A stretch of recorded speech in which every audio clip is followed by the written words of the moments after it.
Hello friends, मेरा नाम अमरीश यादव और मैं आपसे ये कहना चाहूँगा कि अगर अभी तक आप लोगों ने अभी अनअकैडमी एप्लीकेशन इंस्टॉल नहीं किया है तो इंस्टॉल कर लीजिए, जहाँ पे मेरी फ्री क्लासेस भी चलती हैं, जहाँ पे मेरी पेड क्लासेस भी चलती है। तो फ्री क्लासेस भी आप रेगुलर दे सकते हैं। एवरीडे एसएससी में, रेलवे में जितने भी आपके अपकमिंग एग्जामिनेशन आ रहे हैं, सारे सेक्शंस के लिए मैं आपको फ्री क्लासेस वहाँ पे प्रोवाइड करा रहा हूँ। करना सिर्फ इतना है आपको कि अनअकैडमी का एप्लीकेशन इंस्टॉल करना है और वहां पे आपको कोड टाइप करना है विमरीस@14। विमरीस मेरा नाम है, @ जो है स्पेशल कैरेक्टर हो जाएगा और 14 डिजिट हो जाएगा, जिससे आप फ्री क्लास है जो बिल्कुल फ्री है, बिना किसी पैसे लगाए जो वीडियोस मिलेंगी वो आप जाकर के वहां पे देख सकते हैं बिल्कुल फ्री अनअकैडमी के एप्लीकेशन पे। उसके बाद दोस्तों, अगर ये वीडियो आपको अच्छी लग रही है, जो वीडियो प्रेजेंट करी जा रही है आपको शिक्षा सिटी पे, तो वीडियोस को लाइक करिए, चैनल को ज्यादा से ज्यादा शेयर करिए, चैनल को ज्यादा से ज्यादा सब्सक्राइब करिए।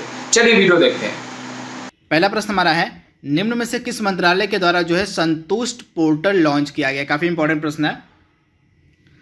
तो जो संतुष्ट पोर्टल है यह लॉन्च किया है हाल ही में हमारा जो मिनिस्ट्री ऑफ लेबर और एम्प्लॉयमेंट है, यानी कि श्रम और रोजगार मंत्रालय जो हमारा है, इसके द्वारा हाल ही में जो संतुष्ट पोर्टल है उसको लॉन्च किया गया है। तो राइट आंसर आपका हो जाएगा ऑप्शन ए। अगला प्रश्न हमारा है, हाल ही में जो प्रतिष्ठित आयुर्वेद रत्न अवार्ड 2020 है उससे किसे सम्मानित किया गया है। काफ़ी इंपॉर्टेंट प्रश्न है। तो 2020 के लिए जो आयुर्वेद रत्न अवार्ड है यह दिया गया प्रताप चौहान को, तो इसे भी आप ध्यान दीजिएगा। प्रताप चौहान को 2020 के लिए जो प्रतिष्ठित आयुर्वेद रत्न अवार्ड है यह कहाँ पे दिया गया है, तो ब्रुसेल्स में। कहाँ पे, तो ब्रुसेल्स में दिया गया है यह अवार्ड। किसको, तो प्रताप चौहान को। तो ऑप्शन जो इसका ए है बिल्कुल सही, आप इसे याद रखिएगा। अगला इंपॉर्टेंट प्रश्न हमारा है, हाल ही में भारत का जो 13वां बंदरगाह है वह किस राज्य में बनाया जाएगा। यह एग्जाम में आपके प्रश्न जो है 100% पूछा जाएगा।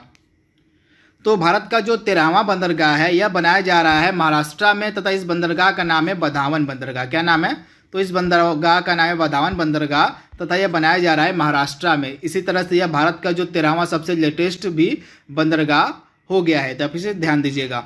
अगला प्रश्न हमारा है, हाल ही में अमेरिकी अंतरिक्ष यात्री जिनका नाम था क्रिस्टीना कोच, इन्होंने कितने दिनों तक अंतरिक्ष में समय बिताया, मतलब कितने दिन ये अंतरिक्ष में रहकर वापस पृथ्वी पर सफलतापूर्वक लौट आई हैं। तो जो अमेरिकी अंतरिक्ष यात्री हैं क्रिस्टीना कोच, इन्होंने टोटल 328 दिन अंतरिक्ष में बिताए हैं और ये सफलतापूर्वक हाल ही में जो है पृथ्वी पर वापस आ गई हैं। तो राइट आंसर आपका हो जाएगा 328 दिन। इनका नाम है क्रिस्टीना कोच तथा ये अमेरिकी अंतरिक्ष यात्री हैं। अमेरिका की स्पेस एजेंसी को क्या कहते हैं, तो नासा। क्या कहते हैं, अमेरिका की स्पेस एजेंसी को कहते हैं नासा। तथा भारत की स्पेस एजेंसी उसको हम क्या कहते हैं, इसरो कहते हैं। क्या कहते हैं, इसरो कहते हैं। इसे आप ध्यान दीजिएगा। अगला इंपॉर्टेंट प्रश्न हमारा है, हाल ही में वी थिंक डिजिटल नामक जो प्रोग्राम है इसकी शुरुआत किसके द्वारा की गई है। काफ़ी इंपॉर्टेंट प्रश्न है। तो हाल ही में जो वी थिंक डिजिटल नामक प्रोग्राम है यह किसके द्वारा शुरू किया गया है, तो यह जो प्रोग्राम है यह शुरू किया गया है फेसबुक के द्वारा। तो राइट आंसर आपका हो जाएगा फेसबुक के द्वारा जो है हाल ही में वी थिंक डिजिटल नामक जो प्रोग्राम है यह शुरू किया गया है। तो इसका राइट आंसर आपका हो जाएगा फेसबुक। फेसबुक के मालिक कौन है, मार्क जकरबर्ग। कौन है, तो मार्क जकरबर्ग जो है फेसबुक के मालिक हैं। तथा ट्विटर के सीईओ कौन है, जैक डॉर्सी। कौन है, तो जैक डॉर्सी जो हैं ये ट्विटर के सीईओ हैं, तो इसे भी आप ध्यान दीजिएगा। तथा माइक्रोसॉफ्ट के सीईओ कौन है, तो माइक्रोसॉफ्ट के सीईओ हैं सत्या नडेला। कौन है, सत्या नडेला हैं माइक्रोसॉफ्ट के सीईओ। अगला इंपॉर्टेंट प्रश्न हमारा है, हाल ही में प्रवासी भारतीय केंद्र का नाम बदलकर किस प्रसिद्ध राजनेता के नाम पर रखा गया है। तो जो प्रवासी भारतीय केंद्र था इसका नाम बदल के किसके नाम पर रखा गया है, तो सुषमा स्वराज, हमारे पूर्व विदेश मंत्री रह चुके हैं तथा इनकी मृत्यु भी हो चुकी है। तो सुषमा स्वराज के नाम पर जो है प्रवासी भारतीय केंद्र का नाम रखा गया है। तो राइट आंसर आपका हो जाएगा सुषमा स्वराज। तथा अरुण जेटली के नाम पर भी एक संस्थान का नाम रखा गया है। किसका, तो national institute of financial management जो था, जिसको हम शॉर्ट फॉर्म में NIFM कहते हैं। National institute of financial management ये आपको मिलेगा फरीदाबाद में, फरीदाबाद हरियाणा में। तथा इसी का नाम जो है बदल कर कल किसके नाम पर रखा गया है, तो अरुण जेटली के नाम पर रखा गया है। तो इसे भी आप ध्यान दीजिएगा। तथा प्रवासी भारतीय केंद्र का नाम सुषमा स्वराज के नाम पर रखा गया है। ये दोनों जो राजनेता हैं इन दोनों लोगों की मृत्यु हो चुकी है। अगला इंपॉर्टेंट प्रश्न हमारा है, हाल ही में किस राज्य के चक हाओ चावल, जिसको हम ब्लैक राइस के नाम से भी जानते हैं, तो आपको बताना है कि किस राज्य का ये चक हाओ चावल है जिसको हाल ही में भौगोलिक संकेतक टैग यानी कि GI टैग दिया गया है। तो हाल ही में चक हाओ चावल को GI टैग दिया गया है। यह कहाँ का है, तो मणिपुर का यह चावल है। तो राइट आंसर आपका हो जाएगा मणिपुर। तो आप इसे याद रखिएगा, मणिपुर का यह चावल है चकहाओ चावल, जिसको हाल ही में क्या दिया गया है, जीआई टैग दिया गया है। तो आप इसे ध्यान दीजिएगा। तथा जो मणिपुर राज्य, इसमें भारत का पहला जो प्लांट क्लिनिक है यह भी खोला गया। भारत का पहला जो प्लांट क्लिनिक है यह मणिपुर में ही खोला गया है। तो इसे भी आप ध्यान दीजिएगा। तथा यहाँ पे एक इनिशिएटिव, एक पहल चलाई गई जिसका नाम है खुडोल पहल। ये आपके एग्जाम में 100% पूछी जाएगी। तो खुडोल जो पहल थी यह मणिपुर सरकार की द्वारा चलाई गई थी। मतलब कोरोना वायरस की जो महामारी फैली है, इस कोरोना वायरस की महामारी के दौरान जो ज़रूरतमंद थे उनको जो है आवश्यक वस्तुएं पहुंचाने के लिए यह जो इनिशिएटिव है स्टार्ट किया गया था। तथा इस इनिशिएटिव की जो सराहना है वह यूनाइटेड नेशन ने की। तो इस कारण से यह न्यूज़ में चला आ रहा है। तो इसी कारण से तो यह जो प्रश्न है यह आपके एग्जाम में 100% पूछा जाएगा। खुडोल इनिशिएटिव किस राज्य का इनिशिएटिव है जिसको यूनाइटेड नेशन ने सराहा था? तो इसका राइट आंसर हो जाएगा मणिपुर के द्वारा यह इनिशिएटिव चलाया गया था, खुडोल इनिशिएटिव। इसके साथ जो खुडोल मतलब खोंग जॉम डे है, आप ध्यान दीजिएगा। मणिपुर राज्य के द्वारा खोंग जाम दिवस मनाया जाता है कब? तो जो मणिपुर राज्य है इसके द्वारा खोंग जाम दिवस मनाया जाता है 23 अप्रैल के दिन। इसे भी आप ध्यान दीजिएगा। इसके साथ ही यहाँ के एक व्यक्ति हैं थांग जाम धवाली सिंह, ये इंपॉर्टेंट है आपके लिए। यहाँ के एक व्यक्ति हैं थांग जाम धवाली सिंह। ये न्यूज़ में क्यों चल रहे हैं? तो इनको जो जापान की गवर्नमेंट है इन्होंने ऑर्डर ऑफ राइजिंग सन का खिताब दिया है। तो इसे भी आप ध्यान दीजिएगा। ऑर्डर ऑफ राइजिंग सन का जो खिताब है जापान की गवर्नमेंट के द्वारा वह दिया गया है थांग जाम धबाली सिंह को। तथा ये कहाँ के हैं? तो ये हैं मणिपुर के। तो इसे भी आप ध्यान दीजिएगा। अगला इंपॉर्टेंट प्रश्न हमारा है, नाओमी ओसाका का संबंध किस खेल से है? तो नाओमी ओसाका का संबंध है टेनिस से। तथा इन्होंने हाल ही में यूएस ओपन 2020 का महिला एकल का खिताब भी जीत लिया है। तो इसे भी आप ध्यान दीजिएगा। यूएस ओपन 2020 महिला एकल का जो खिताब है इन्होंने जीत लिया है। इनका नाम है नाओमी ओसाका और ये टेनिस खेलती हैं। तथा ये किस देश की हैं? तो जापान की ये रहने वाली हैं। तो इसे भी आप ध्यान दीजिएगा। अगला प्रश्न हमारा है, नोबेल पुरस्कार पाने वाले पहले भारतीय कौन थे? काफ़ी इंपॉर्टेंट प्रश्न है। तो नोबेल पुरस्कार पाने वाले पहले भारतीय कौन थे? तो रविंद्रनाथ टैगोर आपका राइट आंसर हो जाएगा। रविंद्रनाथ टैगोर को साहित्य में नोबेल पुरस्कार दिया गया था। कब दिया गया था? डेट भी आपके लिए इंपॉर्टेंट है। तो डेट थी 1913 की। 1913 में रविंद्रनाथ टैगोर को जो है क्या दिया गया था? तो साहित्य में नोबेल पुरस्कार दिया गया था। वहीं चंद्रशेखर वेंकट रमन को किस क्षेत्र में दिया गया था? तो भौतिक विज्ञान के क्षेत्र में जो है इनको दिया गया था। किस वर्ष? तो 1930 में। आपको पता होगा जो है रमन प्रभाव की खोज जो है इन्हीं के द्वारा की गई थी। इसी कारण से इनको भौतिकी में जो है नोबेल पुरस्कार दिया गया था। तथा कैलाश सत्यार्थी को कब दिया गया था? तो 2014 में इनको शांति का नोबेल पुरस्कार दिया गया था। किसके साथ? तो मलाला यूसुफजई के साथ। इसके बाद वीएस नायपाल को कब दिया गया था नोबेल पुरस्कार? तो दिया गया था नायपाल जी को 2001 में। किस क्षेत्र में? तो साहित्य के क्षेत्र में। तो चारों भारतीय हैं, इन चारों लोगों को दिया गया है नोबेल पुरस्कार। पहले हो गए रविंद्रनाथ टैगोर, ये पहले भारतीय थे जिनको साहित्य में नोबेल पुरस्कार दिया गया था 1913 में। उसके बाद चंद्रशेखर वेंकट रमन को भौतिक विज्ञान के क्षेत्र में दिया गया था 1930 में। कैलाश सत्यार्थी को 2014 में दिया गया था शांति का नोबेल पुरस्कार। किसके साथ? तो मलाला यूसुफजई के साथ। और वीएस नायपाल को साहित्य में दिया गया था नोबेल पुरस्कार 2001 में। अगला प्रश्न हमारा है, पंडित मदन मोहन मालवीय को मरणोपरांत और अटल बिहारी वाजपेयी को किस वर्ष भारत रत्न सम्मान से सम्मानित किया गया था? काफ़ी इंपॉर्टेंट प्रश्न है। तो पंडित मदन मोहन मालवीय को मरणोपरांत और अटल बिहारी वाजपेयी जी को कब भारत रत्न पुरस्कार दिया गया था? तो 2015 इसका राइट आंसर हो जाएगा। 2015 में मदन मोहन मालवीय जी को और अटल बिहारी वाजपेयी इन दोनों लोग को जो है दिया गया था भारत रत्न पुरस्कार। अगला इंपॉर्टेंट प्रश्न हमारा है, झुका हुआ जो झंडा होता है यह किसका प्रतीक होता है? काफ़ी इंपॉर्टेंट प्रश्न है। तो झुका हुआ जो झंडा होता है यह किसका प्रतीक होता है? तो राष्ट्रीय शोक का प्रतीक होता है झुका हुआ झंडा। तो आप इसे ध्यान दीजिएगा। जो झुका हुआ झंडा होता है यह राष्ट्रीय शोक का प्रतीक होता है। तो राइट आंसर आपका हो जाएगा राष्ट्रीय शोक का प्रतीक। अगला प्रश्न हमारा है, the god of small thing और the ministry of utmost happiness, ये काफ़ी फेमस बुक हैं। तो आपको बताना है कि ये दोनों जो प्रसिद्ध पुस्तकें हैं ये किसकी प्रसिद्ध पुस्तकें हैं? तो ये दोनों फेमस बुक हैं किसकी? तो अरुंधति रॉय की। तो राइट आंसर आपका हो जाएगा the god of small things और the ministry of utmost happiness, ये दोनों प्रसिद्ध पुस्तकें हैं अरुंधति राय की। तथा नेल्सन मंडेला की एक प्रसिद्ध पुस्तक है a long walk to freedom, यह कई बार एग्जाम पूछी गई है। A long walk to freedom जो फेमस बुक है यह किसकी है, तो यह है नेल्सन मंडेला की।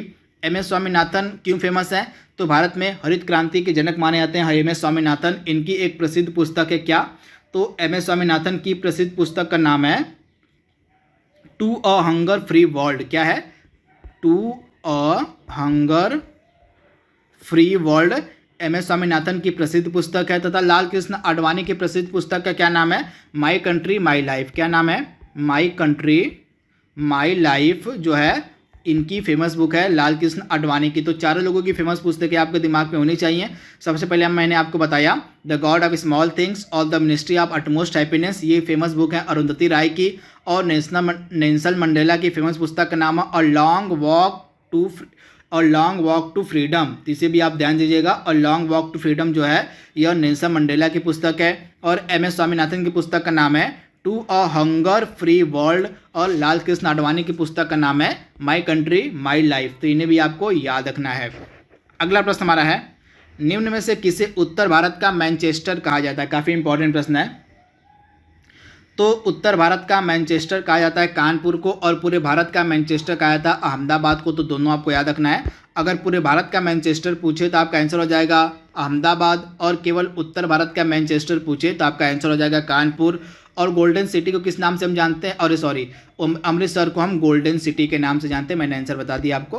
तो अमृतसर को जो है गोल्डन सिटी के नाम से जाना जाता है। अगला प्रश्न हमारा है, कैथी पैसिफिक एयरवेज आपको बताना है यह किस देश की विमान सेवा कंपनी है। तो कैथी पैसिफिक एयरवेज किस देश की विमान सेवा कंपनी है, तो हांगकांग की। तो राइट आंसर आपका हो जाएगा हांगकांग। अगला प्रश्न हमारा है, मोसाद किस देश की जो है गुप्तचर एजेंसी है। आपको बताना है कि जो मोसाद है यह किस देश की गुप्तचर एजेंसी को कहते हैं। तो मोसाद इजराइल की गुप्तचर एजेंसी है। तो राइट आंसर आपका हो जाएगा इजराइल की। और भारत की कौन कौन सी गुप्तचर एजेंसी हैं, तो रॉ हो गई और आईबी हो गई, ये दोनों गुप्तचर एजेंसी हैं भारत की। अमेरिका की कौन है, तो CIA हो गई और FBI हो गई, तो आपको पता होना चाहिए। और यूके की कौन है, तो MI जो है यूके की गुप्तचर एजेंसी को कहते हैं। अगला प्रश्न हमारा है, बुंडेस टैग, यहाँ पे ऐसे लिखा जाएगा बुंडेस टैग। तो आपको बताना है कि किस देश की संसद को हम बुंडेस टैग के नाम से जानते हैं।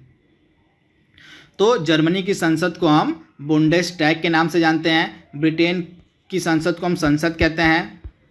ड्यूमा किस देश की संसद है, तो जो ड्यूमा है यह ड्यूमा किस देश की संसद है, तो रूस की संसद को हम ड्यूमा के नाम से जानते हैं। और मजलिस किस देश की संसद है, तो ईरान की संसद को हम मजलिस के नाम से जानते हैं।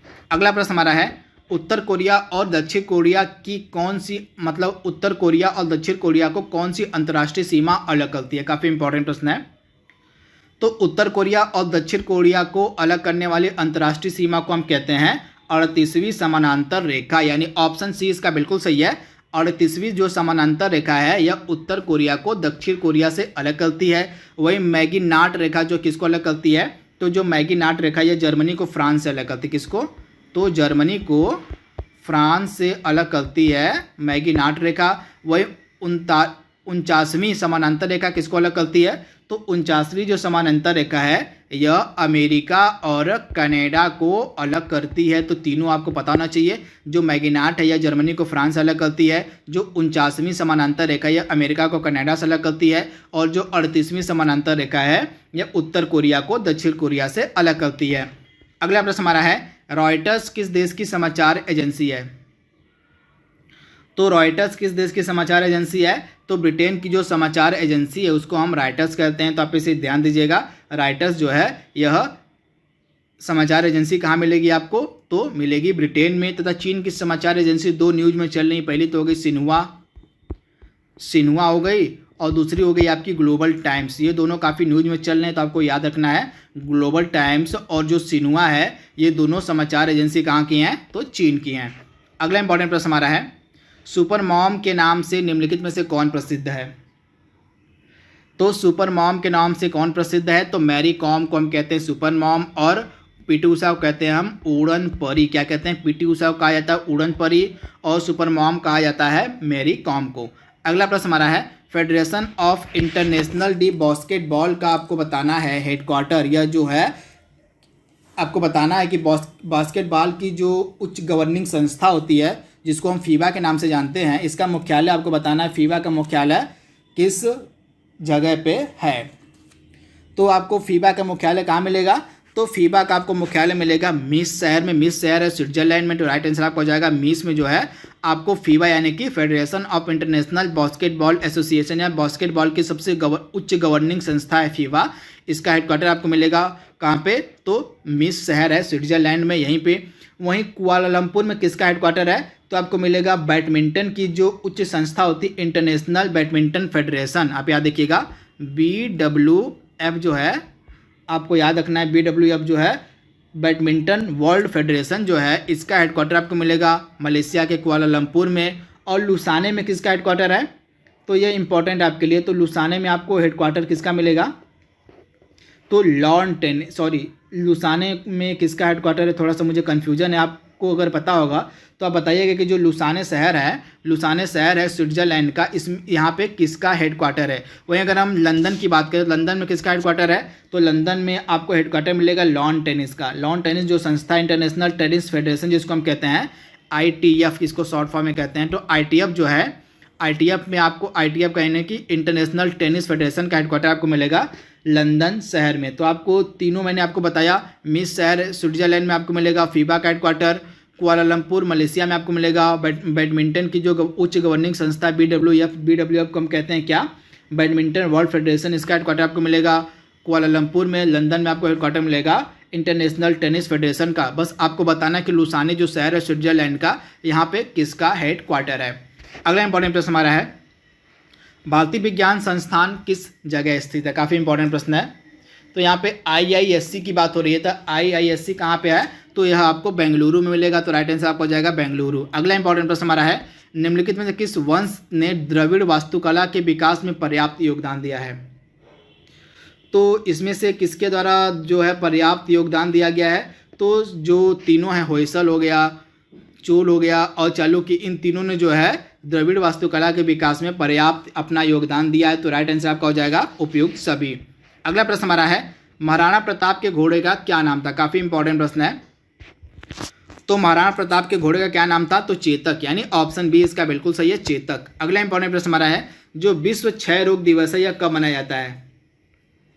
तो प्रतिवर्ष जो विश्व क्षय रोग दिवस है मनाया जाता है 24 मार्च के दिन। तो राइट आंसर आपका हो जाएगा 24 मार्च।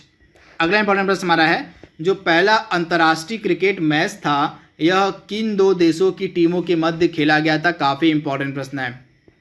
तो जो पहला अंतर्राष्ट्रीय क्रिकेट मैच था यह ऑस्ट्रेलिया और इंग्लैंड के मध्य खेला गया था। तो राइट आंसर हो जाएगा आपका ऑस्ट्रेलिया और इंग्लैंड के मध्य। अगला इंपॉर्टेंट प्रश्न हमारा है पक्षियों के अध्ययन को क्या कहते हैं? काफ़ी इंपॉर्टेंट प्रश्न है। तो पक्षियों के अध्ययन को हम क्या कहते हैं? ऑर्निथोलॉजी, यानी कि पक्षी विज्ञान, यानी ऑप्शन सी इसका बिल्कुल सही है, ऑर्निथोलॉजी। अगला प्रश्न हमारा है संयुक्त अरब अमीरात की मुद्रा कौन सी है? तो संयुक्त अरब अमीरात की मुद्रा को हम कहते हैं दिरहम। नगुल्ट्रम है भूटान की करेंसी, भूटान की मुद्रा को हम कहते हैं नगुल्ट्रम। तोमान नई सबसे लेटेस्ट की करेंसी है ईरान की, तो इसे भी आपको याद रखना है। अगला प्रश्न हमारा जो टाइटैनिक जहाज था इसका संबंध निम्नलिखित में से किस देश से है? तो जो टाइटैनिक जहाज़ था यह बनाया गया था आयरलैंड में। तो यहाँ पे जो चारों ऑप्शंस हैं, यहाँ पे चारों ऑप्शंस गलत हैं। तो आयरलैंड का एक शहर था बेलफास्ट। कहाँ? आयरलैंड में एक शहर है बेलफास्ट, यहीं पे जो है टाइटैनिक जहाज़ का निर्माण किया गया था। अगला प्रश्न हमारा है निम्नलिखित में से कौन सी नदी पश्चिमी घाट से निकलती है? काफ़ी इंपॉर्टेंट प्रश्न है। तो वेस्टर्न घाट से इसमें से कौन सी नदी निकलती है? तो जो कावेरी नदी है इसको यह उत्तर मतलब जो वेस्टर्न घाट हमारा जो पश्चिमी घाट है यहाँ से निकलती है। तो आप इसे ध्यान दीजिएगा, जो कावेरी नदी है यह पश्चिमी घाट से निकलती है। आज का लास्ट प्रश्न हमारा है RBI का जो नेशनलाइजेशन है, जो राष्ट्रीयकरण है, यह कब किया गया था? तो डेट थी 1 जनवरी की, वर्ष था 1949 का। तो 1 जनवरी 1949 को जो है RBI का नेशनलाइजेशन किया गया था। RBI हमारे देश का केंद्रीय बैंक है। इसके वर्तमान में गवर्नर हैं शक्तिकांत दास। कौन है? तो शक्तिकांत दास जो हैं वर्तमान में इसके गवर्नर हैं। तो यहाँ पे हमने जो हमारी 21वें नंबर की टेस्ट सीरीज़ थी उसको हमने पूरे विस्तार में कवर कर लिया है। जल्दी मिलेंगे हम अगली टेस्ट सीरीज में, तब तक के लिए thank you, thanks for watching, thank you.